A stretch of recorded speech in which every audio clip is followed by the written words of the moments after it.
In the 4th century before Christ, the ancient world was vast, violent, and divided. Empires rose and fell not through ideas, but through blood. In the rugged northern kingdom of Macedon, a land often dismissed by the great city-states of Greece, a child was born who would one day erase those divisions entirely. His name was Alexander the Great. From the moment of his birth, Alexander's life was wrapped in myth. Legends claimed thunder shook the palace the night he was born. His mother, Olympias, believed he was descended from gods. She told her son he was not meant to live like ordinary men, that greatness was his destiny and the world his inheritance. His father, King Philip II, was a very different influence. Philip was not a dreamer. He was a realist, a warrior king who transformed Macedon from a fractured backwater into a rising military power. He forged the deadliest army Greece had ever seen, built on discipline, innovation, and absolute loyalty. Alexander grew up between these two forces, a mother who spoke of divine purpose, and a father who taught that power was earned through steel. From an early age, Alexander showed signs of something extraordinary. At 12 years old, he tamed a wild horse no one else could control. While grown men failed, Alexander noticed the animal feared its own shadow. He turned the horse toward the sun and mounted it. That horse, Bucephalus, would carry Alexander into history, but raw talent was not enough. Philip ensured his son received the finest education in the world. He summoned the greatest philosopher alive, Aristotle, to tutor the boy. Under his guidance, Alexander studied literature, science, medicine, ethics, and politics. He learned to admire Achilles, to value honor, and to believe that a short life filled with glory was greater than a long one spent in obscurity. By his teenage years, Alexander was already restless. At 16, while Philip campaigned elsewhere, Alexander was left in charge of the kingdom. When rebellion erupted, he crushed it without hesitation, destroying the rebel stronghold and founding a new city in its place. It was a warning. 2 years later, Alexander rode beside his father into battle against a coalition of Greek city-states. When the Macedonian line wavered, Alexander charged, breaking the enemy formation and turning the tide. He was 18 years old. The soldiers saw it. The generals saw it. Philip saw it.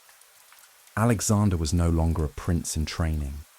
He was a force, but greatness breeds fear. Philip's court was filled with rivals, conspiracies, and whispered threats. Father and son grew distant. Trust eroded. And then, during a public celebration, Philip was assassinated. The king was dead. Alexander was 20 years old. Many believed the Macedonian Empire would collapse overnight. Enemies prepared to strike. Greek cities revolted. Even within Macedon, nobles questioned whether a young ruler could hold power. Alexander answered them with fire and steel.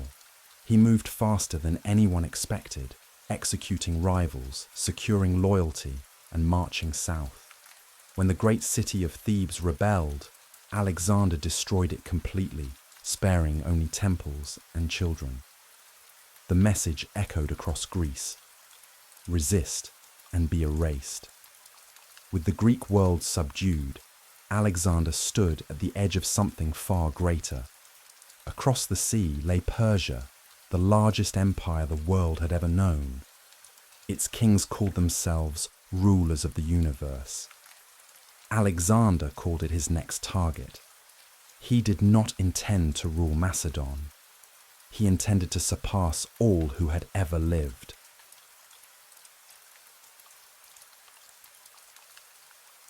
In the spring of 334 BCE, Alexander the Great stood at the edge of the Hellespont, the narrow strip of water separating Europe from Asia. On the far shore lay Persia, not just a kingdom, but an empire so vast it stretched from the Aegean Sea to the heart of India. Its wealth was legendary. Its armies numbered in the hundreds of thousands. Its king, Darius III, believed no foreign invader could threaten him. Alexander crossed anyway. He landed with barely 40,000 men, outnumbered, far from home, and standing on soil that had crushed countless invaders before him. But Alexander did not come cautiously. He hurled a spear into the ground upon landing, declaring Asia won by the spear. The war began immediately.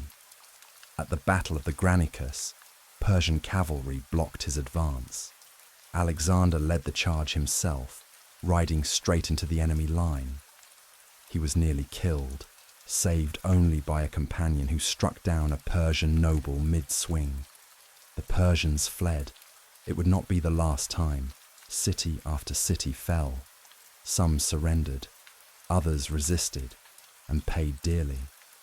Alexander understood that terror could be as powerful as mercy. He balanced both with cold precision. But Persia's king was now awake. In 333 BCE, Darius met Alexander at the Battle of Issus. Though Darius commanded a vastly larger force, Alexander exploited terrain, speed, and leadership. When Alexander's cavalry pierced the Persian center, Darius lost nerve and fled. The sight of their king running shattered Persian morale. Darius left behind his family, his treasury, and his claim to invincibility. Alexander treated the captured royal family with respect, presenting himself not as a destroyer, but as a rightful successor. It was a calculated move. As Alexander marched south along the eastern Mediterranean, he encountered fierce resistance at the city of Tyre. The island fortress defied him, believing itself untouchable. Alexander responded by building a massive causeway across the sea, besieging Tyre for 7 brutal months. When the city finally fell, Alexander made an example of it. The world took notice. In Egypt, Alexander was welcomed as a liberator. The people crowned him pharaoh, and at the oasis of Siwa, priests declared him the son of a god. Alexander did not deny it. Instead, he founded a new city on the Nile, Alexandria, destined to become one of the greatest centers of learning in human history. Then he turned back east. The final confrontation came in 331 BCE at the Battle of Gaugamela. Darius had chosen the battlefield carefully, wide, flat terrain suited for his massive army. It did not matter.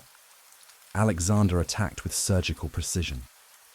As the Persian line fractured, Alexander drove straight toward Darius himself. Once again, the Persian king fled. This time, his empire collapsed with him. Babylon opened its gates. Susa surrendered its treasures. Persepolis, the ceremonial heart of Persia, fell next. In a symbolic act, Alexander allowed the palace to burn, ending centuries of Persian dominance in flame. But victory brought change. Alexander no longer fought as a Macedonian king. He adopted Persian dress. He demanded prostration, an act of worship, from his followers. He married Persian nobility and encouraged his officers to do the same. To Alexander, this was unity. To many of his men, it was betrayal.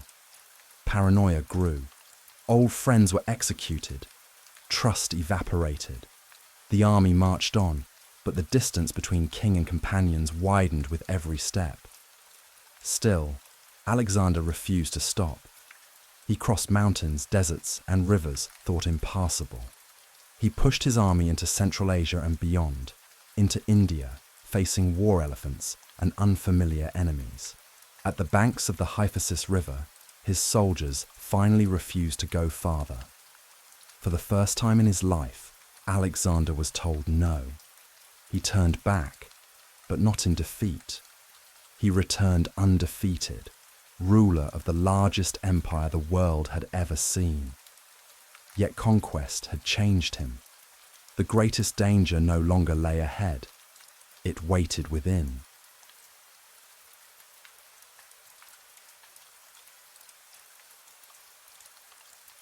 When Alexander the Great turned back from India, he did so undefeated. No enemy army had destroyed him. No rival king had overcome him. Yet the man who returned west was no longer the same one who had crossed into Asia years before. The journey home was brutal. His army crossed the Gedrosian Desert, one of the harshest landscapes on earth. Heat, thirst, and exhaustion claimed thousands of lives.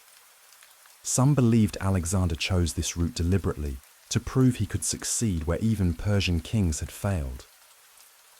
Others believed it was punishment. By the time he reached Mesopotamia, Alexander ruled an empire stretching from Greece to the Indus River, an empire held together not by law or tradition, but by his presence alone. And Alexander knew it. He no longer ruled as a Macedonian king. He ruled as something more, and something dangerous. Alexander demanded divine honors. He dressed in Persian robes. He adopted Eastern court rituals and expected his companions to bow before him. To Alexander, this was unity, a single empire under a single ruler, blending cultures into one. To many of his generals, it was madness. Tensions erupted into violence. At a drunken banquet, Alexander argued with one of his oldest friends, Clytus the Black, the man who had once saved his life in battle. Words turned to insults. Insults turned to rage. Alexander killed him with a spear. The moment haunted him. He wept for days, refusing food and water, realizing too late that conquest had cost him the people who had made it possible. Still, he pushed forward. In Babylon, Alexander began planning the future, not as a conqueror, but as a ruler of the world. He envisioned new cities, massive fleets, and an invasion of Arabia. He reorganized his administration, blending Macedonian officers with Persian nobles in an uneasy balance. But time was not on his side. In 323 BCE, after days of heavy drinking and exhaustion, Alexander fell ill. Fever consumed him. He lost his voice. One by one, his generals filed past his bed. He could no longer speak, but he raised his hand to acknowledge them. After nearly 2 weeks of suffering, Alexander died. He was 32 years old. The cause remains a mystery. Disease, poison, complications from old wounds. History offers no final answer. When asked who should inherit the empire, Alexander gave a chilling reply. To the strongest. The words sealed the fate of everything he had built. Without him, unity collapsed. His generals, men who had conquered the world at his side, turned on one another. The empire shattered into rival kingdoms. Decades of war followed, leaving no single successor. Yet Alexander's legacy did not die. Greek language, art, and philosophy spread across 3 continents. Cities he founded became centers of trade and learning. Cultures mixed. Ideas traveled. The world became connected in ways never seen before. Alexander had not merely conquered territory. He had changed civilization. He sought immortality through glory, and in doing so, became a legend remembered more than 2,000 years later. Not because he ruled forever, but because no one ever ruled like him again.